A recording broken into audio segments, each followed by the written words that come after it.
What does it mean when the United Nations is forced to warn an African president about democracy? What does it say about our continent when a helicopter lands in the home of an opposition leader and carries him away into silence just days?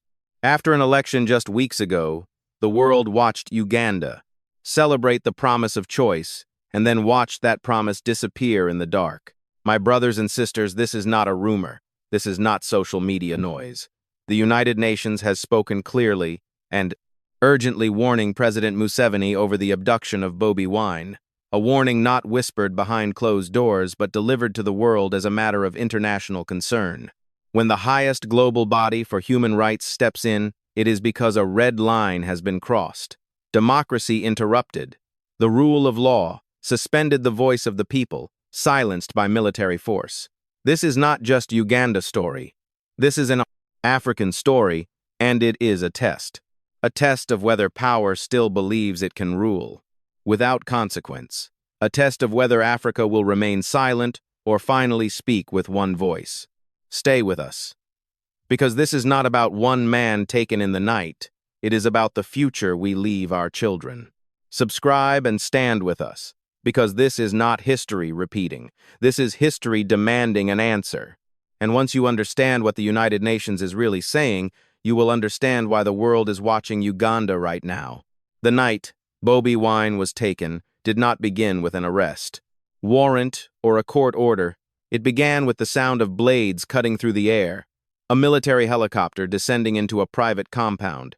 As electricity was cut, fences were torn down, and armed men moved with purpose. This was not law enforcement. This was force. And it happened while the country was still counting votes. For many Ugandans, that night erased any remaining illusion that the election was merely contested. What unfolded was not procedure. It was intimidation. An opposition leader removed, not through courts, but through soldiers. His guards beaten, his family left without answers, his location hidden. This was not just a moment of fear. It was a message sent to millions watching. Bobi Wine had become more than a candidate. He had become a symbol for young Ugandans, tired of permanent leadership, tired of being told to wait. While the same names ruled decade after decade, his campaign had energized a generation that believed change could come through the ballot, not the bullet. That belief was what made him dangerous. The timing of the abduction mattered. The Electoral Commission had not finished counting votes. Allegations of irregularities were spreading, and Bobi Wine was speaking openly about manipulation. In moments like this, democracies rely on transparency, debate, and legal challenge. Instead, Uganda witnessed silence imposed by force. Reports that followed painted a disturbing picture. Electricity deliberately shut off communications, cut off security cameras, disabled his private guards assaulted, with no charges announced, no location disclosed, no access to lawyers or family. This is what international law defines as enforced disappearance, a practice the world agreed never to tolerate again after the darkest chapters of the 20th century. This was not speculation.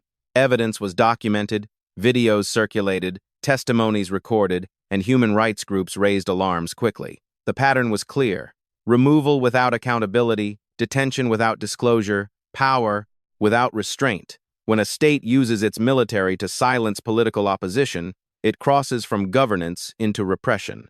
For African Americans who remember footage of civil rights leaders being dragged from their homes, this scene felt hauntingly familiar.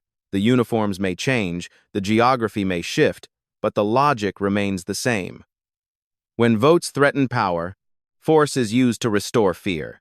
The Ugandan government attempted to justify the action through vague statements about security, but security without transparency is simply control. If Bobi Wine had committed a crime, the Constitution provides a clear path: arrest, charge, trial. None of that happened. Instead, secrecy replaced law. This is why the night matters, because it was not an isolated incident. It was the culmination of a pattern. Journalists harassed protesters, shot opposition rallies, disrupted, and now a leading voice removed at the most critical political moment. This is how democracies erode, Not all at once, but step by step, until silence feels normal. The people of Uganda understood this immediately. Streets went quiet, not in peace but in shock. Families waited for news. Social media filled the gap, left by official silence. Rumors spread, fear grew, and uncertainty became the tool of control. This is the environment the United Nations later examined. Not in abstraction, but in detail, timelines, footage, witness accounts, and legal obligations under treaties. Uganda itself had signed what they saw was not ambiguity, it was violation. The removal of Bobi Wine was not just about one man, it was about whether elections still mattered, whether opposition voices were still allowed to exist, whether power would be checked by law or enforced by muscle. That night changed the conversation forever, because once a helicopter replaces a court, democracy has already been wounded, and the world was about to respond. When the United Nations decided to speak, it was not sudden, and it was not emotional. It was the result of a careful review of facts, evidence, and legal obligations. The United Nations does not issue public warnings to sitting presidents lightly, especially not to African leaders, unless the situation has crossed a threshold that can no longer be ignored. In the case of Uganda, that threshold was crossed. The moment Bobi Wine was taken by military force without warrant, without disclosure, and without access to legal protection. The United Nations Human Rights Council examined the sequence of events, step by step. They reviewed video footage of the helicopter landing testimonies from neighbors, statements from members of the National Unity Platform, and reports from independent observers. All of it pointed to one conclusion. This was not lawful detention. It was enforced disappearance. Under international law, enforced disappearance is one of the most serious human rights violations. It occurs when a person is deprived of liberty by state agents, followed by a refusal to acknowledge the detention or to reveal the fate or whereabouts of the person. Uganda is a signatory to multiple international conventions that prohibit this practice, including the International Covenant on Civil and Political Rights. By signing these treaties, Uganda accepted clear obligations, and the United Nations exists to monitor whether those obligations are respected. The United Nations statement was direct and unambiguous. They declared that the detention of Bobi Wine was illegal, that it violated international law, and that it undermined democratic principles. They demanded his immediate and unconditional release, and they demanded that the Ugandan authorities disclose his location and guarantee his safety. These were not polite suggestions. They were formal demands, issued under international human rights mechanisms. What made this intervention particularly significant was its timing. The warning came while electoral tensions were still high, while votes were still being contested, and while the opposition was actively raising concerns about irregularities. This context mattered because the United Nations recognized that the detention was not isolated from the political process, it was connected to it. The unhuman rights experts emphasized that political leaders and opposition figures enjoy special protections under international law, precisely because silencing them undermines democracy itself. When an opposition leader is removed during an electoral dispute, it raises the presumption of political motivation, and politically motivated detention is explicitly prohibited under international standards. The Special Rapporteur on Human Rights Defenders added further weight to the warning by stating that Bobi Wine qualified as both an opposition leader and a human rights defender. As such, he was entitled to heightened protection, not harassment, not intimidation, and certainly not disappearance. The rapporteur stressed that detaining him without charge, without access to lawyers, and without contact with family violated the most basic principles of due process. The United Nations also addressed the use of military force in the detention process. They made it clear that deploying the military against political opponents is incompatible with democratic governance. Armies are trained for defense, not for electoral disputes. When soldiers replace courts' democracy collapses into coercion, and the United Nations explicitly warned that such actions were unacceptable in any democratic society. This warning carried consequences, and the United Nations made sure that was understood.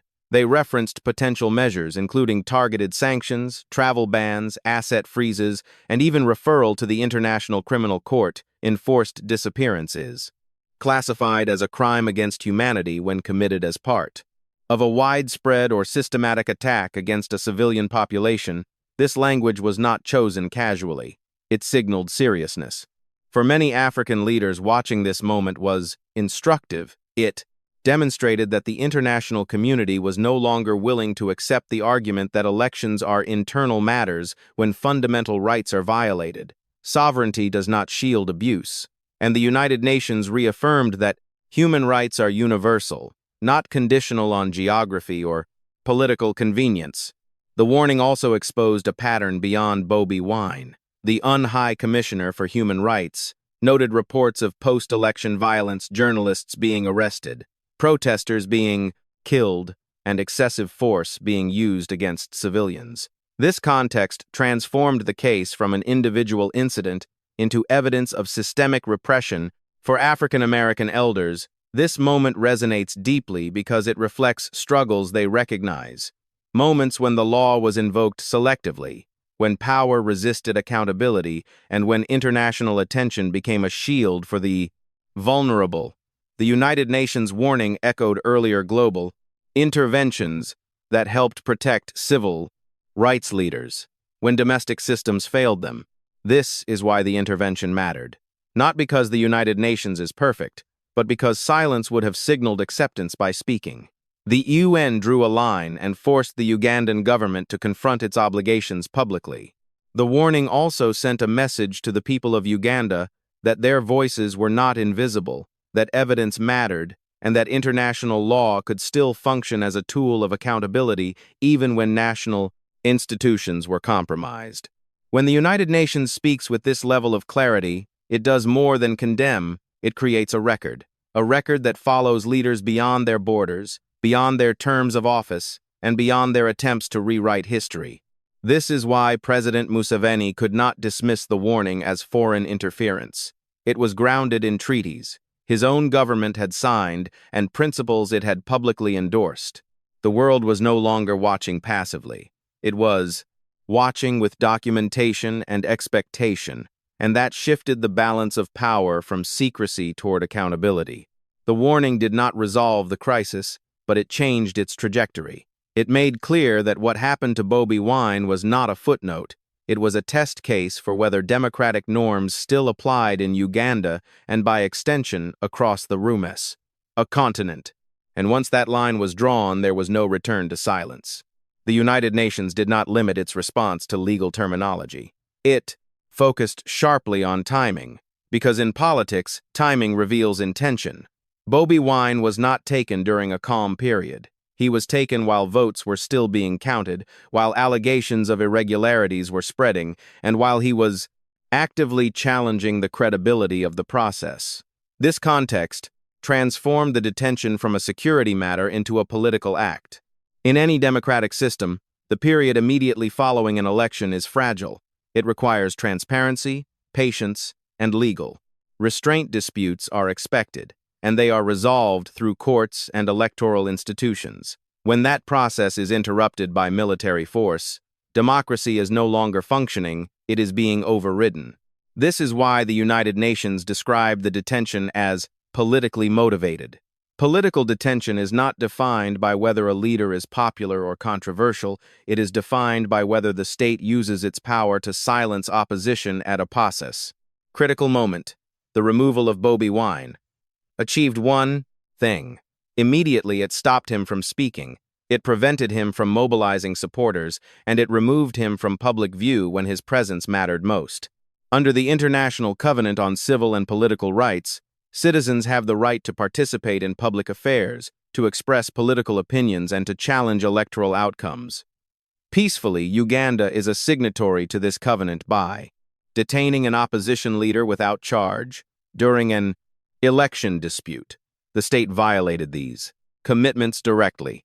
The United Nations experts noted that Bobi Wine had been raising concerns about intimidation, irregular counting, and transparency. These actions are not threats to democracy, they are expressions of it. Silencing them sends a message that Participation is tolerated only when it does not challenge power. For African American elders, this pattern feels deeply familiar. Movements for change are often labeled. Destabilizing leaders who demand accountability are portrayed as dangerous. And force is justified in the name of order. History shows that order built on suppression never lasts. The manner of detention reinforced the political nature of the act. Electricity was cut, communication was severed, and his whereabouts were concealed. These steps were not necessary for lawful arrest. They were designed to control information. And delay response secrecy is a common tool in political repression, because it creates fear beyond the individual.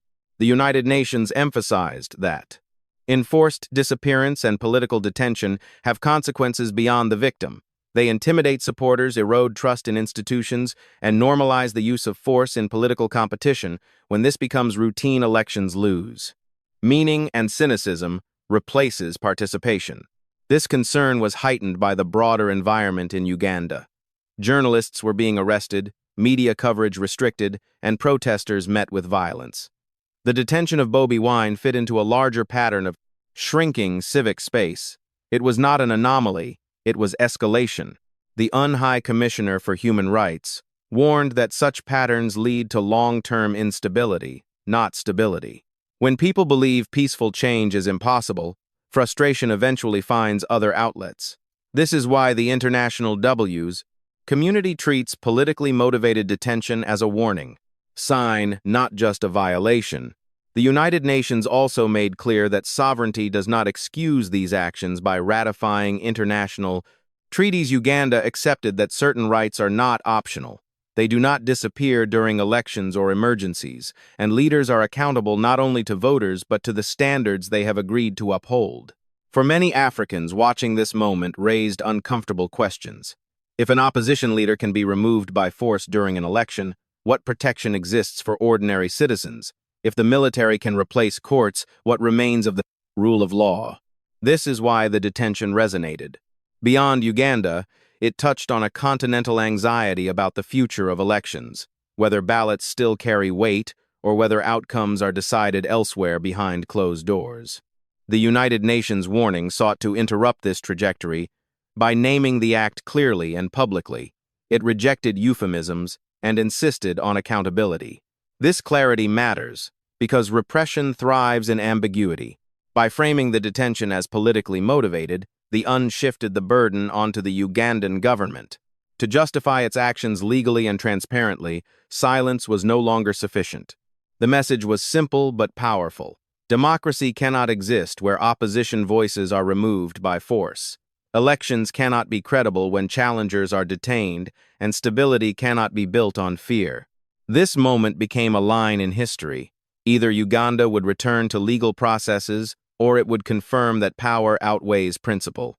The United Nations made it clear that the world was watching which path would be chosen. And once that question was placed before the nation, it could not be ignored without consequence. After the United Nations issued its warning, the question was no longer whether the situation was serious. The question became, what would follow when a government ignores a direct international demand? History shows that consequences do not arrive all at once. They arrive in layers, and Uganda now stood at the edge of that process. The United Nations made it clear that continued detention would trigger tangible responses, not symbolic statements. They spoke openly about sanctions, travel bans, and asset freezes targeted not at the population, but at individuals responsible for the violation. This distinction mattered because it removed the excuse that accountability harms ordinary citizens. It places responsibility where it belongs. Sanctions change behavior not through speeches but through isolation. Officials who once moved freely find borders closing, bank accounts questioned, and reputations damaged for leaders who value legitimacy on the global stage. This pressure accumulates quietly and relentlessly. Beyond sanctions, the warning referenced the International Criminal Court enforced disappearance, when part of a systematic pattern qualifies as a crime against humanity under the Rome Statute. Uganda is a state party, which means its officials are not shielded indefinitely the possibility of future Investigation does not vanish with time, it follows leaders long after moments pass. This is why the warning carried weight. It reminded those in power that today, actions become tomorrow, records. International law is slow but persistent. It does not forget. The economic implications were also impossible to ignore. Investors do not separate politics from stability. When headlines shift from development to repression, confidence erodes aid, partnerships are reassessed, and economic growth slows. Not because of ideology, but because risk increases ordinary. Ugandans ultimately pay the price for decisions made at the top. For African American elders, this pattern echoes earlier struggles, when governments that resisted civil rights faced boycotts, isolation, and reputational decline. Pressure from outside did not solve everything, but it shifted incentives and opened space for change. The United Nations also pointed to regional consequences. Uganda has long positioned itself as a stabilizing actor in East Africa. Peacekeeping partnerships and regional diplomacy rely on credibility. Human rights violations weaken that standing and invite scrutiny from neighbors who cannot afford instability spilling across borders. This is where the warning became not just a threat, but an opportunity. Compliance could de-escalate tension, restore confidence, and demonstrate respect for law. Defiance would deepen isolation and accelerate decline. The choice remained open, but the costs of each path were clearly outlined. The UN Commissioner emphasized that accountability is not punishment, is prevention, releasing Bobi Wine, restoring due process and allowing legal challenges to proceed would signal a return to norms that protect everyone, including those currently in power leaders who respect limits, preserve institutions that later protect them. The message to President Museveni was direct. Continued reliance on force would define his legacy more than decades in office. Leaders are remembered not for longevity but for how they respond to moments of testing. For the continent, the moment carried broader implications. African leaders were watching how the international system responded and how Uganda reacted. Silence would embolden repression elsewhere. Accountability would reinforce standards. African nations themselves helped create. This is why the warning extended beyond one country. It challenged Africa to decide whether democratic commitments are performative or real. The African Charter on Democracy, Elections, and Governance is not a document for ceremonies. It is a promise to citizens. The United Nations intervention also highlighted the limits of external pressure. Change ultimately depends on domestic institutions, courts, electoral bodies, civil society, and the courage of citizens. International action can open space, but it cannot replace internal responsibility. Still, pressure matters. It disrupts complacency and raises the cost of abuse. It reminds leaders that power is not private property and that authority carries obligations. The consequences outlined.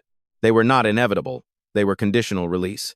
Bobi Wine, respect due process, and allow lawful challenge, and escalation could be avoided. This conditionality was intentional. It left room for course correction.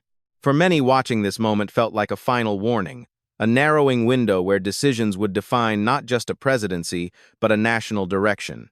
Uganda stood before a choice: compliance and restoration, or defiance and isolation. The United Nations had drawn the map. The next move belonged to those in power, and history would remember which path was taken. As the pressure mounted, the situation in Uganda became more than a dispute between a government and an opposition leader. It became a mirror, held up to the entire continent, because moments like this reveal not only who holds power, but how. Power is restrained or left unchecked. This is where Africa's own responsibility comes sharply into focus. International bodies can warn and sanction, but they cannot substitute for African leadership. African institutions were created precisely for moments like this, moments when the principles written on paper must be tested in reality. The African Union was founded on the promise that the continent would no longer tolerate unconstitutional changes of government, repression of political opposition, or military interference in democratic processes. The African Charter on Democracy, Elections, and Governance makes this commitment explicit. It affirms that governments must respect the will of the people, the rule of law, and fundamental freedoms. The detention of Bobi Wine during an unresolved electoral process directly challenges these principles. If an opposition leader can be removed by force while votes are contested, then elections risk becoming symbolic rather than substantive. This is not only Uganda's problem, it sets a precedent that weakens democratic norms across Africa. African leaders understand this danger. Many of them rose to power through struggle against repression and external control. They know how quickly silence becomes complicity when violations are ignored. The credibility of continental institutions erodes, and citizens lose faith not only in governments, but in the idea of African self-regulation. This is why voices from across Africa began calling for action, not intervention but engagement. A high-level African Union delegation, access to Bobi Wine, verification of his safety, and clear demands for due process. Such steps would demonstrate that Africa can address its own crises without waiting for external enforcement.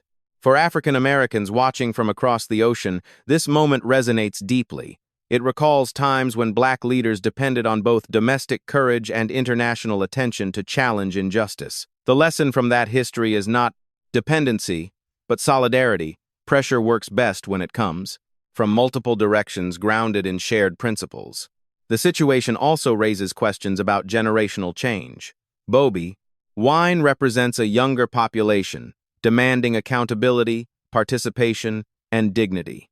His supporters are not asking for chaos. They are asking for a future where leadership changes through ballots, not bullets, ignoring that demand risks, widening the gap between state and society. African leaders face a choice: either respond to these aspirations with reform and openness, or rely on force to maintain control. History shows which path leads to stability. Repression may buy time, but it also plants seeds of deeper conflict. The role of regional bodies also matters even beyond formal jurisdiction. When one nation descends into repression, neighbors feel the impact through refugees, economic disruption, and political contagion. Silence becomes costly, solidarity becomes necessary. This moment also tests the idea of African pride. Dignity is not only about resisting external pressure, it is about honoring commitments to citizens, protecting their rights, and resolving disputes through law. When leaders fail to do so, criticism is not betrayal, it is accountability. The United Nations warning created space, but it is African action that will determine whether that space is used constructively. Releasing Bobi Wine, restoring legal process, and allowing peaceful political contestation would signal strength, not weakness. It would show confidence in institutions, rather than fear of opposition. For Uganda, the path forward remains open. Correction is still possible. History remembers not only mistakes, but responses to them. Leaders are defined by how they act when confronted with choice. For Africa, this case will be remembered as a reference point, either as a moment when standards were enforced or as a warning ignored. Future movements will look back and draw lessons about what is possible and what is permitted. This is why the story matters. Beyond headlines, it speaks to whether Africa can shape its own democratic destiny, whether power is accountable, and whether the sacrifices of past generations were in vain. The people of Uganda are watching not just for the release of one man, but for proof that their voices still count, that elections still mean something, and that the rule of law still applies even at the highest levels. Africa stands at a crossroads between repetition and renewal. Moments like this determine which direction is taken, and the decision made here will echo far beyond Uganda, shaping expectations, hopes, and struggles across the continent for years to come. What is happening in Uganda is not just a political dispute, it is a moment of truth, a moment that asks whether democracy in Africa is real or merely ceremonial. The abduction of Bobi Wine and the warning issued by the United Nations have placed a spotlight on choices that can no longer be avoided. This story is not about humiliation, it is about responsibility. It is about whether leaders honor the power entrusted to them or fear the voices that challenge them. History teaches us that nations do not collapse because people demand rights. They collapse when those demands are crushed. President Museveni stands at a defining crossroads. The United Nations has spoken clearly. The African people are watching, and future generations will judge what happens next. Releasing Bobi Wine and restoring due process would not signal weakness. It would signal confidence. Confidence that the law is stronger than force, and that legitimacy comes from the people, not from the military. For the people of Uganda, this moment carries both pain and possibility. Pain because voices have been silenced, and fear has been used as a tool possibility. Because the world has not looked away, your struggle is seen, your courage is recognized, and your demand for dignity is shared across borders. For African Americans who have lived through their own long struggle for civil rights, this story resonates deeply. It echoes the lesson that justice is rarely given freely. It is claimed through persistence, solidarity, and the refusal to be erased. Progress has always depended on those who speak when silence is safer. This is also a test for Africa itself, a test of whether the continent can hold its leaders accountable through its own institutions, a test of whether the African Union will stand by its charter or allow principles to remain words without force. Dignity is not only about resisting external judgment, it is about living up to internal commitments. The United Nations warning has created an opening, but it is action that will define. The outcome, the release of Bobi Wine, respect for electoral processes, and protection of political freedoms would mark a step toward renewal. Refusal would deepen isolation and harden divisions. To Bobi Wine, wherever you are, this message is clear. You are not forgotten. Your voice has traveled further than the walls meant to contain it, and millions stand with you in spirit. To the people of Uganda, continue to demand your rights peacefully and with courage. History shows that when citizens remain, steadfast injustice eventually gives way. And to all of Africa, this moment asks a simple but profound question. What kind of future do we choose, one where fear rules, or one where law and dignity guide power? If you believe in an Africa where democracy is real, where leaders answer to the people, and where justice is not selective, let it be known, type Africa New and stand with us. If this story moved something in your chest, don't scroll past. Like, share, speak, subscribe, because they hid our history. Long enough, let's speak our future out loud.